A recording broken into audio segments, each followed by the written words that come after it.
आज का वचन संत पेतरुस का पहला पत्र अध्याय 5 पद संख्या 1 से 4। आप लोगों में जो अध्यक्ष हैं उनसे मेरा एक अनुरोध है।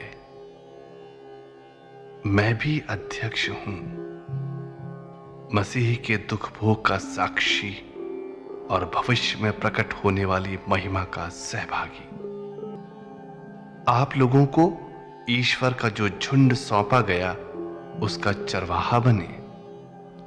ईश्वर की इच्छा के अनुसार उसकी देखभाल करें, लाचारी से नहीं बल्कि खुशी से, घिनौने लाभ के लिए नहीं बल्कि सेवा काल से, अपने सौंपे हुए लोगों पर अधिकार जताकर नहीं बल्कि झुंड के लिए आदर्श बनकर।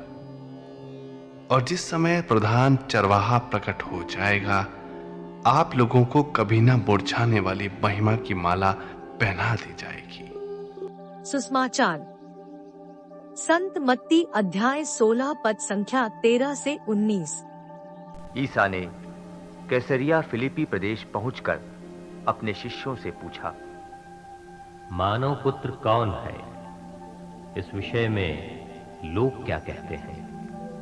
उन्होंने उत्तर दिया, कुछ लोग कहते हैं योहन बपतिस्ता, कुछ कहते हैं एलियस, और कुछ लोग कहते हैं यिर्मयाह अथवा नबियों में से कोई। इस पर ईसा ने कहा, और तुम क्या कहते हो कि मैं कौन हूं? सिमोन पेतरुस ने उत्तर दिया, आप मसीह हैं, आप जीवंत ईश्वर के पुत्र हैं। इस पर ईसा ने उससे कहा, सिमोन, योनस के पुत्र, तुम धन्य हो, क्योंकि किसी निरे मनुष्य ने नहीं बल्कि मेरे स्वर्गिक पिता ने तुम पर यह प्रकट किया है। मैं तुमसे कहता हूं कि तुम पेतरुस अर्थात चट्टान हो, और इस चट्टान पर मैं अपनी कलीसिया बनाऊंगा, और अधोलोक के फाटक इसके सामने टिक नहीं पाएंगे। मैं तुम्हें स्वर्ग राज्य की कुंजियां प्रदान करूंगा।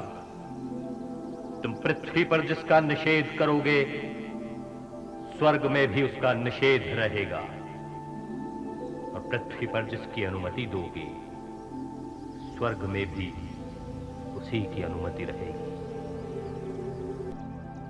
यह प्रभु का पवित्र सुसमाचार है। आमीन। आज का चिंतन। अपनी मृत्यु से पहले यीशु ने हम सबों के लिए प्रार्थना की, मैं न केवल उनके लिए विनती करता हूँ बल्कि उनके लिए भी जो उनकी शिक्षा सुनकर मुझ में विश्वास करेंगे, सबके सब एक हो जाएं।